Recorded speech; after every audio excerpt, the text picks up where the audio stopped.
السلام علیکم ورحمۃ اللہ۔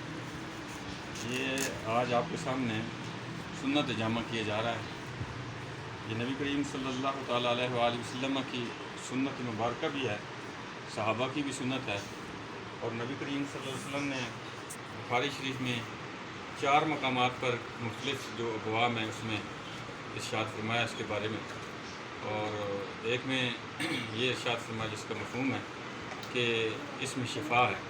3 چیزوں کے بارے میں بتایا کہ ایک آگ کے داغنے میں، اور شہد کے پانی میں، اور حجامہ کی ضرب میں شفا ہے۔ تو اس لیے اس میں شفا ہے۔ نبی کریم صلی اللہ علیہ وسلم فرمایا اب کوئی دوائی ہے اس میں شفا ہے یا نہیں، لیکن اس میں لازمی ہے۔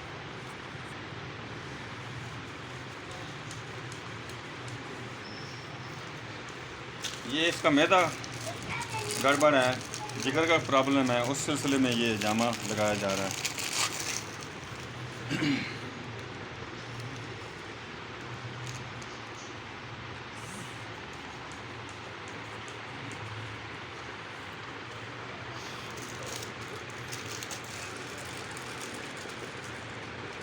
صحیح نہیں لگا جی درد کر رہا ہے؟ جو بھی لگایا